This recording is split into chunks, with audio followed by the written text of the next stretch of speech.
Hello, everyone, and welcome back to the program. I'm sitting here today with Judy. Judy, thank you so much for being part of the program. Thank you, Miguel. So good to be here. Yes, ma'am. For those who are not familiar with the work you're doing, let them know about yourself. Right. So my drive and everything that I eat, drink, and sleep about life is connecting myself and others to their infinite being, to being the fullest expression of their soul in all things, in all ways. How would you define the word greatness? All right, that's a really good question. It is the fullest expression. The greatness is that when we are living from our infinite being, we are everything. We are all-knowing. We are certain, confident. We are empowered. We are limitless. That's greatness. Any time that we have any fleeting thought or we dwell in any feeling or thought or emotion that is not that, it is not our infinite being. That is not greatness. How do we combat imposter syndrome with this idea of wanting to achieve greatness, wanting to be well aligned? How do we defeat imposter syndrome?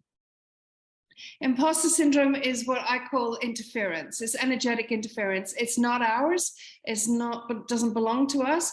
And we have the free will. When we have the awareness, we have the free will to banish it, to not buy into it, to not entertain it, to not give it energy, and to certainly not give it power.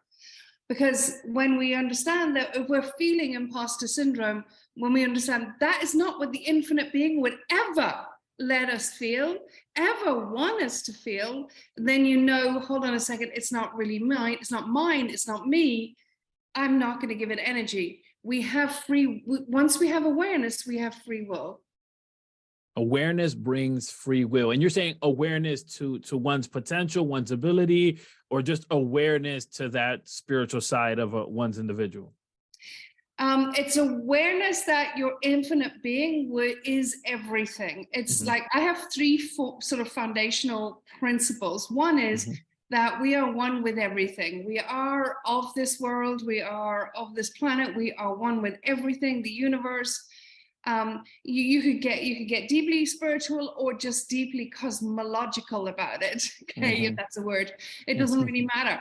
But we are one with everything, and as such, number two, we have all knowing. We have access to all the information that ever was, or is, or ever will be, in infinite intelligence, wisdom, knowing it all. And three, every time we experience an obstacle, every time we experience anything that is not pure, great, certainty, confidence, empowerment, it is feedback from the universe or our higher self or infinite being to take the journey back home to ourselves. But instead, the humanity has been conditioned to run further away by looking at more strategies, work harder, try more, be more, do more, look outside of themselves. It's the wrong way. It's like going down a one-way highway the wrong way.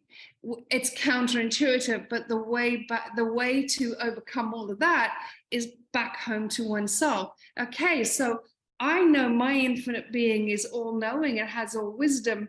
It only wants me to feel secure, not just secure. It wants me to feel empowered and certain and confident. What am I missing? It's about coming back home to oneself and disowning all of the energies, all the interference and the energetic interference that we may be experiencing in this illusion of this 3D world that we live in. For the individual that's listening, Judy, and is saying, you know what, Judy, it's resonating with me. I get what you're saying, but maybe my household, my family, my relatives, my significant other, maybe just the environment that I'm in is not one that's conducive for me to be that aligned. What strategies are there for that person to be able to do so? Okay, so here's an interesting thing that everybody can try. One is that when we experience joy and happiness, It feels good. It feels like us. And when you experience like really like excitement and happiness, you experience it, it sort of dissipates, and then you're back into sort of like normal feeling. When you're experiencing fear or anxiety, you experience it. You don't come back naturally to this normal feeling. What happens is it amplifies. Right. So people who are listening, try that out. And it amplifies because it's not who you truly are. It is influence, it is interference, energetic interference that is keeping you trapped.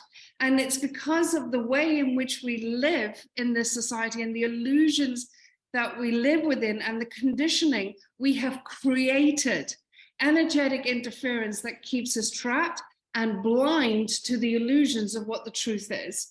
So just do that exercise. Next time you're feeling real excitement and happiness, notice yourself and notice that you come back to a sort of a stable place and it feels real, it feels you. But next time you're feeling fear and anxiety, it doesn't come back to this normal sense of being, of comfort and calm. It amplifies. And the moment it amplifies, that is interference. It's not you.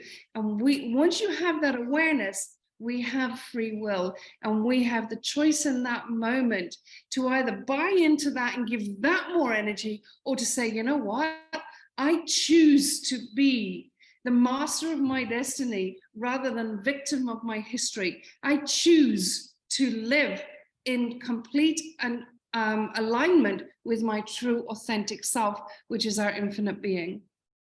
It's very powerful. Yeah, it's very powerful because of the thing of, you say, okay, one can be all knowing, and so many times we ask ourselves questions, or we do this work where we kind of look within, and it's like we know the answer most often. We just simply don't want to accept that answer. Yeah. And with the illustration that you're presenting, I think at least what came to my mind, it's like if you're laughing, eventually the laugh will wear off and you'll kind of go back to normal, so to speak. But then in the other hand, if you're crying, you actually have to kind of get yourself out of that crying or whining mode. Otherwise, that can just ruin your whole day. Yeah. So here's an interesting thing on that point, Miguel, is that you can be sad and still be your authentic self, still be in alignment with your infinite being. You can experience sadness. Sadness is part of our evolutionary growth, but that's a very different energy to anxiety, to imposter syndrome, to fear, all of that, to shame, to guilt, to uncertainty. Uncertainty is the biggest enemy to the infinite being. And these negative energies that we have cultivated in this society that we live in prey on people being uncertain.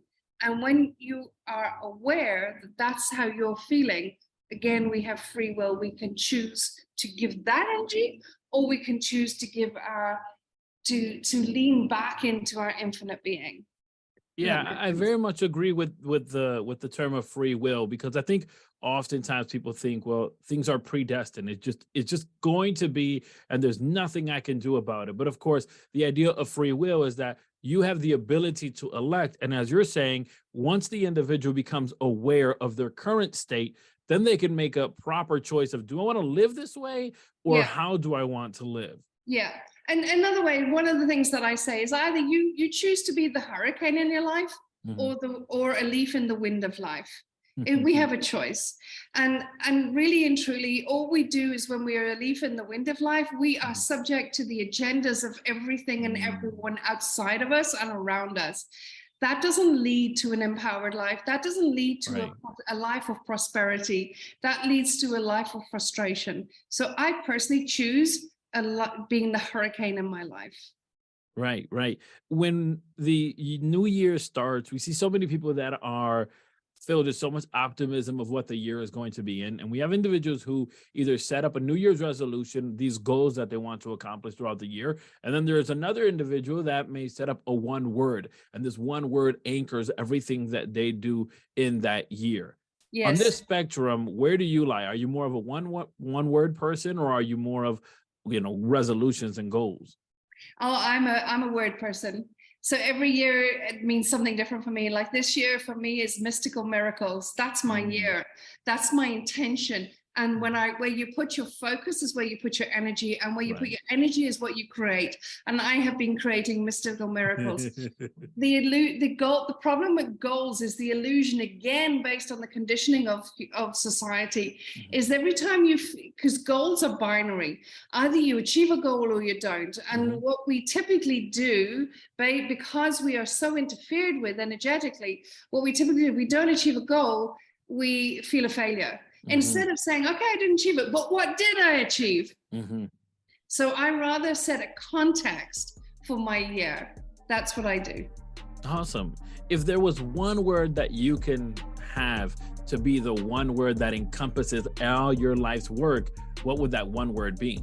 Infinite, limitless, infinite. Sorry, that was two. Infinite. Infinite would be the one word. Awesome. Judy, for those who are connected with us and want to get connected with you, how could they do so?